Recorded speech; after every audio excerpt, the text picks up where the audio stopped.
Ingeniería del ocultismo. Buenas, mis lores y mis ladies, bienvenidos al canal. Si te gusta esta clase de contenido, dale un encabronado like al video, suscríbete para seguir subiendo más contenido y activa la campanita para que YouTube te avise cada vez que subo video. Los cristianos comunes, como siempre digo, tomando por cristiano a cualquier religión que tenga a Jesucristo como centro de su adoración, normalmente adoran a una Trinidad divina, que es un mismo Dios, son monoteístas, pero consideran que este Dios tiene un opositor, al que denominan Satán o Lucifer o Diablo, tres nombres para denominar a la misma entidad o ser, al cual lo consideran como la personificación de la maldad y origen de todo lo malo. Así creen los cristianos, pues se lo enseñan en todas sus iglesias. Así se lo explican sus sacerdotes, reverendos, ministros, obispos, ancianos o pastores. Y eso nos lleva al tema de hoy, la supuesta historia de Satán, Lucifer, Diablo. Comencemos. Primero, debemos comprender que en todas las religiones antiguas, ahora consideradas mitología, sin importar si eran monoteístas, politeístas u onoteístas, siempre hay un Dios único o a veces Dios principal, pero ese Dios único o a veces Dios principal siempre tiene un opuesto, opositor o antagonista que personifica al mal. La mitología griega tiene a Zeus y a Hades como rivales, la mitología nórdica a Odín y a Loki, los sumerios a Enki y Enlil, los egipcios a Osiris y a Set, y así sucesivamente. El cristianismo no es diferente. Tenemos al Dios cristiano versus Satán, Lucifer, Diablo. En las anteriores mitologías citadas, el que se etiquetaba de malo quería tomar el poder del otro y destronarlo. Asimismo, el cristianismo de Satán, Lucifer, Diablo dicen que quiere gobernar el mundo por encima de Dios. Pero ¿cómo nació este mito? ¿En qué se basan? La verdad es que los cristianos que siempre van a la iglesia, ni ellos mismos lo saben bien. Suena a joda, pero así es. Las autoridades cristianas les dicen a sus feligreses algo así: mira, este tipo de ser es el malo. ¿Por qué es el malo? Eso no te importa. Acepta que es el malo y renuncia a su adoración. Y el cristiano piensa algo como: pero yo ni lo adoraba. Y te dicen: o te condenas en el infierno. Y no me digan que no, porque yo fui cristiano hace mucho tiempo, aunque siempre tenía mis dudas, porque no me cuadraban ciertas cosas, y me decían que si preguntaba más era pecado y me iba a ir al infierno. Pero sí te dicen algo medio que a veces lo leen, que es cuando la serpiente tienta a Eva y ella peca y lo hace pecar a Adán, y te dicen que esa serpiente es Satán, Lucifer, Diablo, y si preguntas si ese ser tiene forma de serpiente o es un simbolismo, y te dicen que no hagas preguntas, que esos son misterios, y si preguntas es pecado. Si eres más allegado, sí te aflojan más información sobre el mito de este supuesto ser maligno. ¿Y cuál es ese mito? Pues no se sabe bien en qué momento específico sucedió. Pero la teología cristiana, si no sabes lo que es la teología cristiana, mira mis videos, la teología, la ciencia que estudia a Dios y tipos de teologías abrámicas, Abraham, el padre de la fe. Te dejo esos dos links en la descripción de este video. Dios crea a los ángeles antes de la creación del mundo. En la creación del mundo, a lo último, crea al ser humano. Lo que se dice que sería seguro para ellos es que en un tiempo indeterminado, después de la creación de los ángeles y antes de que Adán y Eva fueran tentados por la serpiente, hubo una especie de revolución en el cielo, específicamente en el ejército celestial. Después que Dios crea a todos los ángeles, y cuando digo ángeles, quiero decir a toda la jerarquía celestial, ángeles, arcángeles, querubines, principados, potestades, virtudes y serafines. Todas esas 7 son jerarquías en el ejército celestial, según la teología cristiana. Entre toda esa multitud había un ángel especial que supuestamente era hasta el preferido de Dios, y su nombre era Lucifer o Luzbel. Analicemos los nombres de ciertos ángeles: Miguel, Gabriel, Rafael. ¿Ven algún patrón? Todos terminan en él. Según la teología cristiana, significa que son hijos de Él, que se considera uno de los nombres de Dios, específicamente el Dios Padre de la Trinidad. Entonces, desde esa lógica, su nombre sería Luzbel, aunque en hebreo el término que se usa es Elel, que su significado literal es dar luz o brillar, aunque la teología dice que significa el portador de luz, ya que de la traducción del hebreo al griego lo tradujeron como Eoforos, que significaría portador del alba o estrella matutina. En español es usado más el término Lucifer, debido que al traducir el griego Eosforos al latín se usa el término Lucifer, que significa portador de luz. Así que este ángel Luzbel o Lucifer se dice que Dios al crearlo le dotó de gran belleza, inteligencia y perfección, con el objetivo de ser él quien organizase a los demás ángeles. Él era el más bello, inteligente y poderoso. Estaba por encima de los demás ángeles. Solo Dios mismo estaba por encima de él. El libro de Ezequiel, capítulo 28, versículo 12, versión en español de Reina Valera 1960 dice: Tú eras el sello de la perfección, lleno de sabiduría y acabado de hermosura. Este versículo, según la teología, es un pasaje bíblico que dice todo lo que era Luzbel en un principio. Por eso estaba por encima de los demás ángeles. Y lo que se dice, y que no está en la Biblia, es que por orden de Dios mismo, los demás ángeles debían obedecer a Lucifer y Luzbel. Pero en un momento se dice que Dios Padre, Jehová Yahvé, presenta a su Hijo unigénito, Cristo, enfrente del ejército celestial, reconociéndolo como su Hijo unigénito y diciendo que Él y que su Hijo eran uno, y que todo estaba sometido a su Hijo también, incluyéndolos a ellos mismos. Obviamente, el mismo Lucifer estaría sometido a Cristo. Dios Padre hace que todos lo reconozcan y se hinquen ante Él, y así fue. Incluso Luzbel lo hizo. De ahí varían dos versiones. Una que dice que en ese momento, aunque se hincó ante el Hijo de Dios, sintió celos y nació la maldad ya en él. Y otro en el que lo hizo de todo corazón en ese momento, amando al mismo Cristo en ese momento. Pero pasado un tiempo, él veía cómo el Padre compartía ciertos secretos y planes solo con su Hijo. Y en ese momento sintió que lo dejó de lado y sintió celos, y de ahí nació la maldad. Pero todo llega a su punto más caliente, cuando le muestra a Lucifer y a los demás ángeles una visión en la que se ve a Cristo encarnado en Jesús, es decir, como un ser humano de carne y hueso, nacido de una mujer mortal. Y esto viene más de la teología católica, ya que ellos aceptan la supuesta veneración, que es más una adoración a la Virgen María, de que Jesús humano, aunque Dios por dentro, y una mujer mortal estarían por encima de la estirpe celestial. Lucifer o Luzbel no toleraría estar por debajo de criaturas que él consideraba inferiores, así que ese fue el punto clave para tomar la decisión de rebelarse.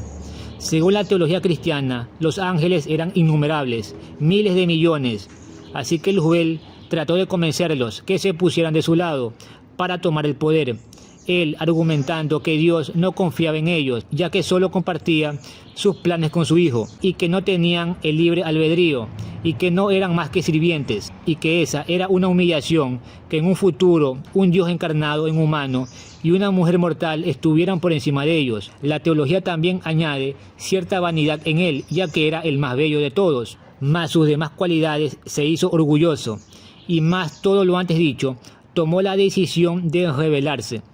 Aunque trató de convencer a todo el ejército celestial, no todos se unieron. La teología dice que un tercio se unió a él. Así que Lucifer y los que lo seguían se presentaron ante Dios para tomar el poder. Lucifer ya les había prometido un mejor gobierno y libertades absolutas, así que estaban con él. Los otros trataron de convencerlos de que no se rebelen, pero Lucifer y los suyos eran determinados y los acusaron a los demás de tener una actitud de sirvientes.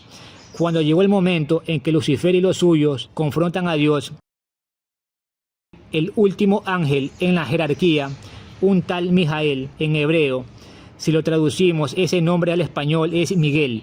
Y sí, estoy hablando de San Miguel Arcángel, Hasta ese momento sería poniendo como ejemplo en un ejército un simple soldado de a pie, un recluta, se enfrentara a su general. Pues la teología cristiana dice que algo así pasó. Este Mijael, que era un pobre diablo hasta ese momento, era el último en la fila. Sale en defensa de Dios y dice las palabras: ¿quién como Dios?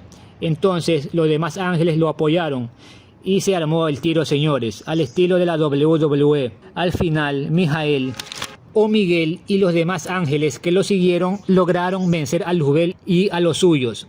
Dios interviene y exilia del cielo a los perdedores. Y al líder muerto, líder puesto. Dios declara que el nombre de este ángel ahora significaría las mismas palabras que habría dicho al decir quién como Dios. Y al mejor estilo de Temístocles en la película 300, parte 2, el nacimiento de un imperio, de lo más bajo de la jerarquía, sube a lo más alto.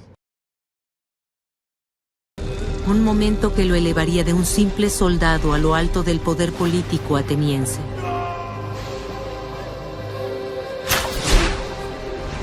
Un momento que convertiría a Temístocles en leyenda.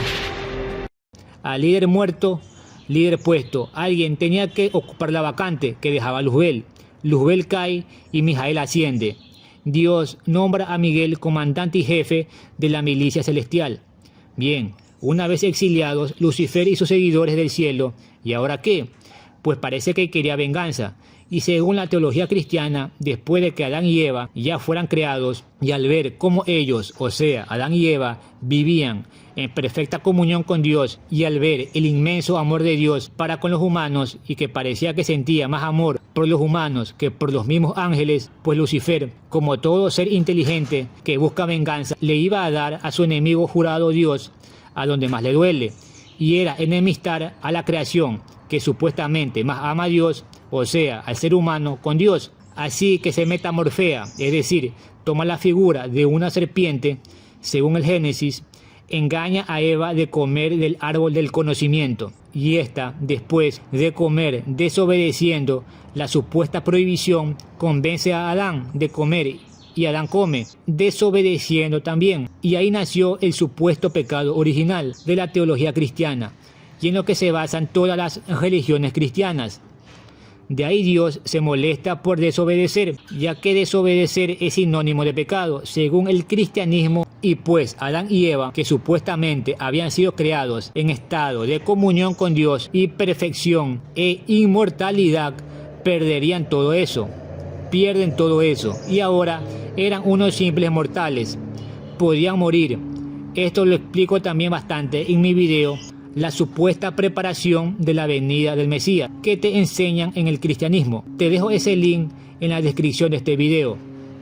Dios los expulsa del paraíso, porque supuestamente ya no son dignos de estar ahí. El Génesis, que es el primer libro de la Biblia, nunca dice que Lucifer es la serpiente, por si acaso. Ahora, ¿por qué se considera a Lucifer la serpiente? ¿Por qué se le denomina Satanás? Veamos la segunda pregunta. El término Satán en hebreo es Shatán, que significa adversario u oponente. También en la vida jurídica israelita se usa el término Shatán como un acusador delante del tribunal, como en el Salmo 109. El Salmo 109, versículo del 6 al 7, versión en español de Reina Valera 1960, dice: pon sobre él al impío, y Satanás esté a su diestra, como fuere juzgado, salga culpable, y su oración sea para pecados. En Zacarías capítulo 3, versículo 1, versión en español de Reina Valera 1960, dice: me mostró el sumo sacerdote Josué, el cual estaba delante del ángel de Jehová, y Satanás estaba a su mano derecha para acusarle. Ven cómo se usa el término Satán para llamar a una especie de acusador en un juicio, como una especie de fiscal. No dice que Satanás es Lucifer o algún ángel caído. Ya que el cristianismo desciende del judaísmo, hay que saber que la Biblia hebrea utiliza el término Satán para referirse a adversarios comunes del pueblo de Israel.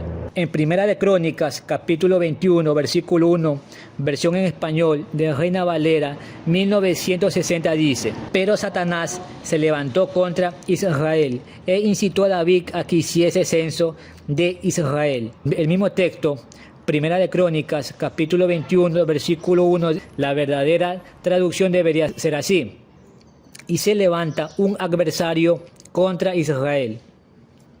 Ven, si se traduce bien, cambia el significado, porque un adversario puede ser cualquiera. El Salmo 109, versículo 6, literalmente dice que un acusador se pare a su mano derecha. Acusador puede ser cualquiera, incluso un ser humano común, no necesariamente el ángel caído. El libro de Números, capítulo 22, versículo 22, versión en español de Reina Valera 1960 dice: la ira de Dios se encendió porque él iba y el ángel de Jehová se puso en el camino por adversario suyo. ¿Por qué no se traduce así? La ira de Dios se encendió porque él iba y el ángel de Jehová se puso en el camino como Satán suyo. Sencillo. Ahí, dependiendo de qué quieren que el lector interprete, traducen de una forma u otra. Pero es en el libro de Job, que es una novela de lo que es un hombre de fe, una fábula que nunca pasó, donde se menciona a Satán como un ángel. El libro de Job, capítulo 1, versículo 6, versión en español de Reina Valera de 1960 dice: un día vinieron a presentarse delante de Jehová los hijos de Dios, entre los cuales vino también Satanás. Cuando, desde que tienes memoria, te han dicho que Satanás es el malo y es Lucifer, crees que está hablando de él en ese versículo que acabo de leer. Pero la verdad es que no lo relaciona con Lucifer, solo que hay un ángel acusador o Satanás que le pide a Dios poner a prueba a Job. Y si Satán fue exiliado del cielo, ¿por qué supuestamente es Lucifer? ¿Por qué entra al cielo a la presencia de Dios? Así porque sí, es un bacán este Satán. Entonces, cara de tuco, la verdad es que el cristianismo, usando los evangelios canónicos, es que identificaron a Satanás como un ser opuesto o adversario de Dios, como en el siguiente pasaje bíblico. En Marcos capítulo 1, versículo del 2 al 13, versión en español de Reina Valera 1960 dice: y luego el Espíritu le impulsó al desierto, y estuvo allí en el desierto 40 días, y era tentado por Satanás, y estaba sentado con las fieras, y los ángeles le servían. Es en árabe que el término shaitán significa adversario y serpiente, curiosamente, y se comienza a identificar a la serpiente con Satán. Así, el cristianismo identifica al ser maligno como Satán. Al traducir el término a la Septuaginta en griego, se traduce Satán como diabolos, en español diablo. Por eso también se usan los dos términos para llamar a la misma entidad maligna. En el libro de Apocalipsis, capítulo 12, versículo 9, versión en español de Reina Valera 1960 dice: y fue lanzado fuera el gran dragón, la serpiente antigua, que se llama Diablo, y Satanás, el cual engaña al mundo entero, fue echado a la tierra, y sus ángeles fueron arrojados con él. Ese que acabo de leer es el pasaje bíblico que la teología cristiana toma como prueba para vincular a Satanás o diablo con la serpiente. Saliéndome un poquito de tema, ¿te acuerdas de tu ex? Tú dirás, ¿cuál ex? No fui específico. Satanás, diablo, ¿qué serpiente es? No dice que es la serpiente del Edén, que engañó a Eva. No especifica, solo dice serpiente antigua. Y es que en la antigüedad, en muchas culturas, muchos pueblos tenían en sus mitos a Leviatán, una serpiente gigantesca marina, monstruosa, que de hecho también se la nombra en la Biblia, que fue vencida por Yahvé. Así que muchos teólogos antiguos creían, y muchos expertos actuales creen, que en ese pasaje del Apocalipsis se refiere a Leviatán y no a la serpiente del Edén. La verdad fue el apologista cristiano Justino Mártir en el siglo II que identificó a la serpiente del Edén con Satanás. Quizás algún cristiano diga que no importa si es o no es la serpiente del Edén. Y yo digo que sí importa, porque los cristianos dicen que ahí nació el pecado en el hombre, ahí nació el pecado original, y lo culpan a Lucifer. Y si culpas a alguien de algo y no es culpable, porque solo especulas que así es una calumnia. Y todo lo que he dicho en el video es base para la denominada teoría del rescate, que dice que Satanás ganó poder sobre la humanidad a través del pecado original de Adán y Eva, y que el ser humano en general cae en desgracia, ya que al perder la comunión y gracia de Dios y la inmortalidad, la única manera de que la humanidad recupere ese estado es con un sacrificio muy grande, que es el del Hijo de Dios. Esto lo explico en mi video, la supuesta preparación del Mesías que enseñan en el cristianismo. Te vuelvo a insistir que veas el video, el link está en la descripción de este.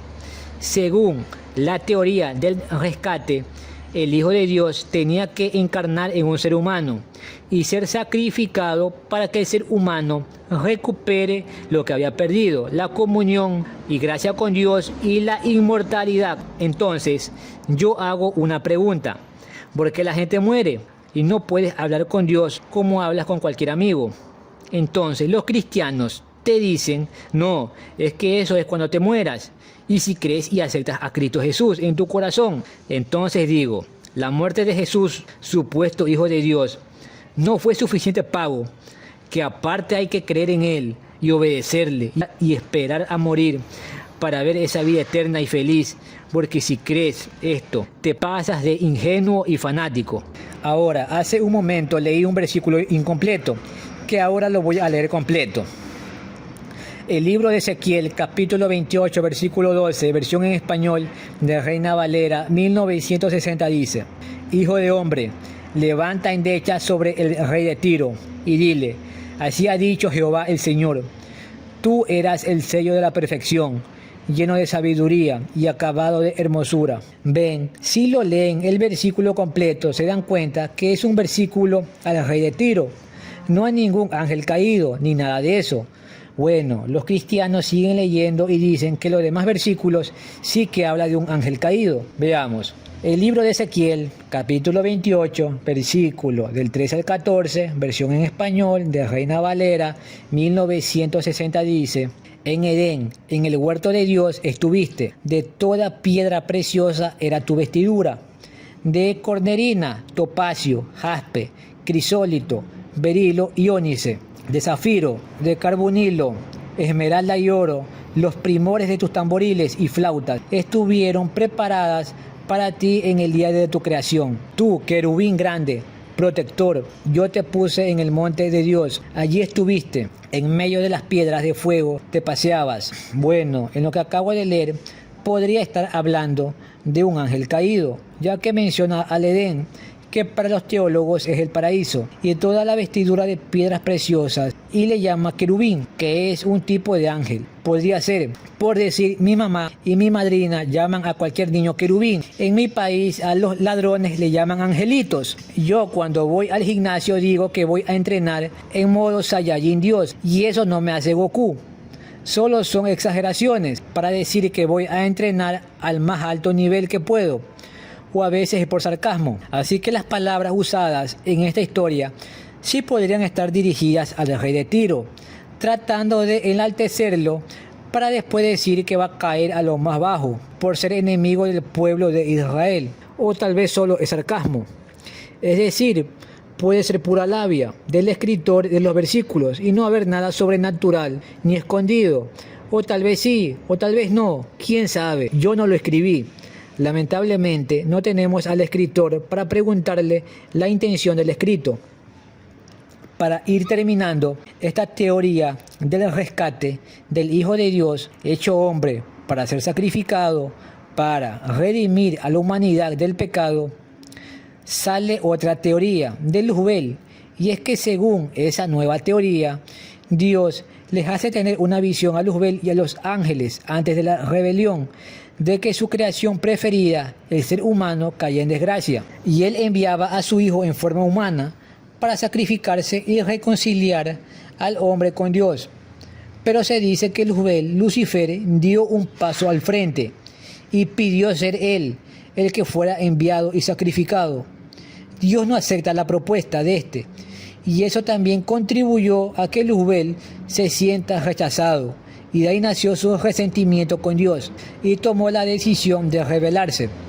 Los que defienden esta teoría dicen que Dios no acepta que Luzbel tome esa misión porque el pago de la vida de él no era suficiente y que él, a ofrecerse de voluntario, de alguna manera era una ofensa hacia Dios, porque él ya había tomado su decisión y un Dios perfecto no puede cambiar su decisión, porque cada decisión es perfecta y al cambiarla es prueba de que la decisión primera no fue perfecta, por lo tanto él mismo no sería perfecto.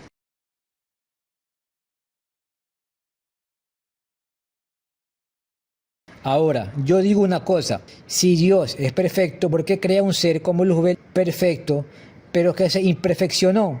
Porque se imperfecciona entonces, porque si se imperfecciona, entonces no era perfecto desde el principio.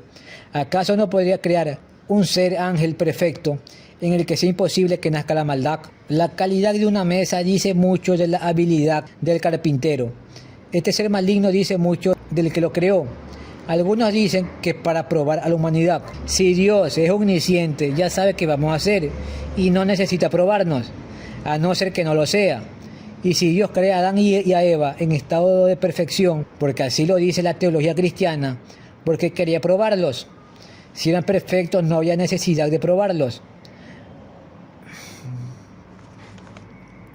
¿Por qué no acepta el ofrecimiento de Luzbel de sacrificio? ¿No es más noble acaso el que hace las cosas de propia voluntad que el que las hace porque se lo mandan? Por lo tanto, ese sacrificio es más virtuoso. Quería mucho a Luzbel y no lo quería verlo sufrir. ¿Por qué no le explica su decisión? Si era tan inteligente, Lucifer debió entender. ¿O acaso no confiaba en la inteligencia que él mismo le había dado? ¿Por qué Luzbel se revela si sabía que no podía ganar? Su inteligencia superior debió haberle hecho saber que era en vano esa rebelión. Un conejo nunca se va a enfrentar a un león, ni un gato a un pitbull. La verdad es que no tiene mucho sentido, porque es solo un mito. Gracias por haber visto el video. Dale un encabronado like al video. Suscríbete para seguir subiendo más contenido y no te olvides de activar la campanita para que YouTube te avise cada que subo video. Pórtense mal.